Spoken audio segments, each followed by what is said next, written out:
Ada nggak nih track recordnya Robito membenarkan nih perilakunya Said Bahar bin Smith?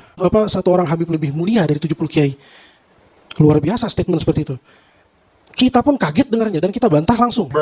Lalu dibantah seperti biasa. Habib Bahar Smith ketika membantah-bantah seperti ini dengan kalimat keras sampai keluar ya, urat-urat lehernya keluar Bahar Smith. Habib Bahar berkata, satu Habib lebih utama daripada 70 kiai. Yang ngomong bukan Bahar bin Smith. Yang ngomong Syekh Abil Hasan As-Sindi. Beliau ditanya, man afdol, siapa yang lebih utama?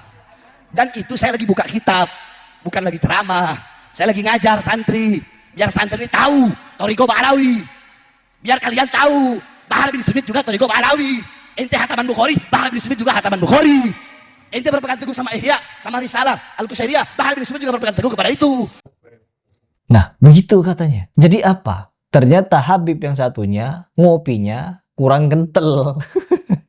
Ente ngikuti Al-Quran tapi nggak ngikuti habaib, ente juga sesat. Sampah. Ya, Habib yang satunya yang awal tadi itu yang menentang Bahar Smith, ngopinya kurang kental, ngajinya tidak jauh. Kan biasa kalimat mereka ini, sudah sampai mana ngajimu, sudah seberapa kental ngopimu, begitu kan? Akhirnya apa? Ya begitu. Ternyata memang di dalam kitab-kitab mereka ada doktrin-doktrin untuk mengagungkan Habib Ba'alawi. Karena apa? Bermodal cucu Nabi. Dengan modal cucu Nabi tersebut, ya mereka berharap akan diagungkan, dimuliakan, dijunjung-junjung, ataupun dianggap sebagai, aduh gak tahu sudah.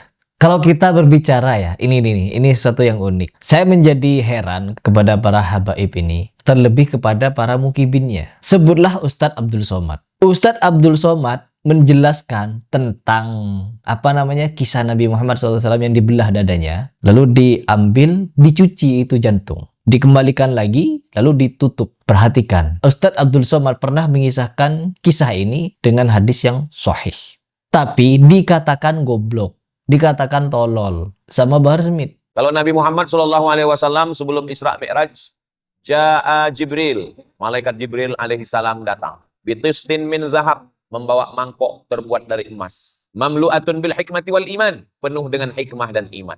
Lalu kemudian jantung Nabi dibelah, summa ghasalahu bima'i zamzam, dibasuh, dicuci dengan air zamzam. Lalu setelah itu, summa afraghahu, diisi dengan hikmah dan iman, summa atbaqahu, lalu dirapatkan kembali. Dibelah dada Nabi Muhammad, diambil hatinya, dibersihkan dari kotoran-kotoran, disucikan. Saya tanya, jawab semua yang keras. Pernah atau tidak dengar penceramah ngomong seperti itu? Kalau ada ustadz ngomong seperti itu ustadz goblok. Saya sudah nyimak video fullnya ya. Kalau kalian Mas Heri belum nonton video fullnya, saya sudah nyimak. Kalian sendiri yang buta tuli. Tapi di kesempatan lain mereka mesra, teman-teman. Ya ini kelucuan mereka. Jadi mau dikatakan goblok, ya mereka tetap jadi muhibbin. Mau dikatakan tolol, mau dikatakan gila, mau dijuluki kera bersorban pun, para muhibbin ini ya logowo-logowo saja. Dipegang kumisnya. Ya ada muhibbin Habib Bahar Smith, dipegang kumisnya lalu ditarik-tarik begitu ya. Sambil menahan kesakitan muhibbin, rela dikatakan goblok, rela dikatakan tolol, rela dikatakan monyet, rela ya. Dizolimi, ditarik-tarik kumisnya, rela teman-teman. Minum air bekasnya Habib, rela. Nyium kakinya Habib, rela. Jangankan kakinya, bekas kakinya Habib dicium, rela. Bekas duduk, bekas pantatnya Habib, rela mereka cium. Kurang istimewa apa perlakuannya? Begitulah Indonesia. Doktrin-doktrin para Habib Ba'alawi ini sungguh sangat-sangat rusak sebenarnya. Namun apakah perlu kita untuk mendiamkan? Jangan bahas habaib, ilmumu belum sampai, ngajimu kurang jauh, ngopimu belum kental. Kita tidak perlu menjadi tokoh agama untuk mewaraskan akal kita dari doktrin tahayul, khurafat, doktrin dawir semacam Habib ini. Gak perlu, teman-teman. Cukup mengaktifkan akal sehat kita, ya kita sudah terbebas dari doktrin-doktrin semacam ini. Turun rantai emas dari langit. Kok iya sampai seperti itu mereka hebatnya? Ya Allah. Keluar api dari tangan. Wush, apa? Nabi Muhammad SAW berperang saja gak keluar api dari tangannya. Kalau Nabi Muhammad SAW bisa keluar api dari tangannya, hebat perang. Luar biasa. Tapi gak ada Nabi Muhammad SAW pamer-pamer sedemikian rupa, gak ada. Cuma orang-orang konyol yang menceritakan hal-hal konyol yang melampaui mukjizat Nabi Muhammad SAW. Kenapa saya menyatakan melampaui? Nabi Muhammad SAW mi'raj sekali, mereka bisa 70 kali. Nabi Muhammad SAW tidak pernah traveling ke surga seenak jidat, kecuali Allah yang memberikan kesempatan buat Nabi Muhammad SAW untuk melihat-lihat surga dan neraka. Oh, kalau Habib Balawi enggak. Seenak jidat mereka, capek. Pulang-pulang dari surga capek. Minta pijit kepada anaknya. Ada bekas pasir di kakinya Habib Abu Bakar bin Salim. Pulang dari surga capek katanya. Kalau dia masuk ke neraka, padam nerakanya.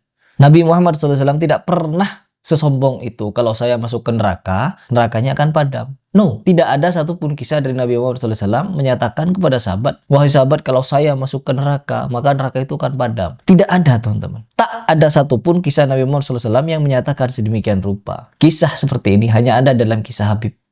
Sahabat-sahabat Nabi Muhammad SAW, banyak yang wafat di hadapan Nabi Muhammad SAW, meninggal. Tidak ada satupun kisah. Perhatikan baik-baik. Ini juga komparasi yang akan membuat kalian berpikir keras untuk menolak doktrin Dawir dari habaib.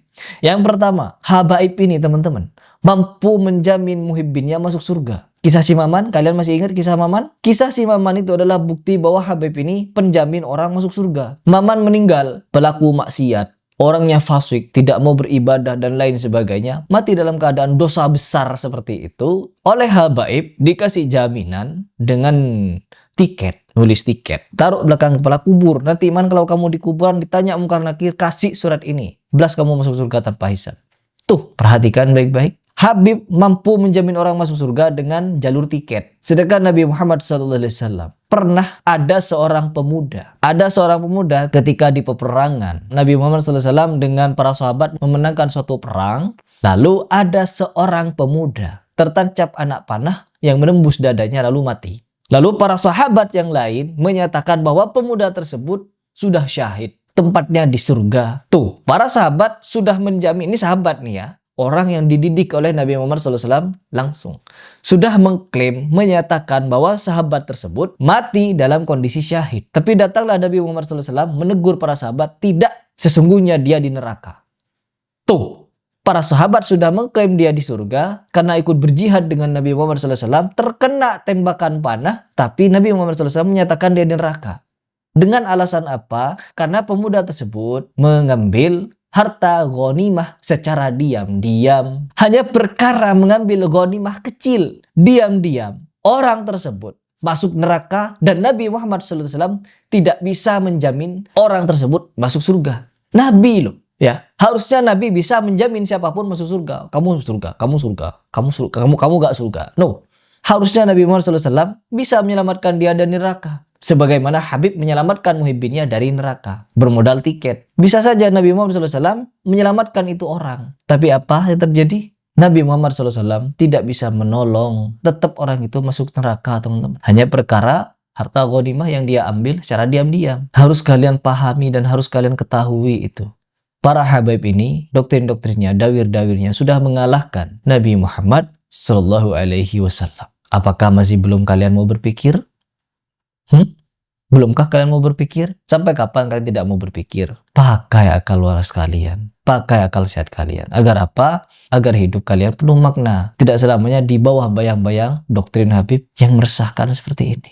Mungkin itu saja yang ingin saya sampaikan, teman-teman. Kedepan kita akan tetap mengedukasi umat dari doktrin takhayul, bid'ah, dan khurafat. Karena 3 hal ini yang membuat ajaran agama kita ini rusak. Itu saja dari saya.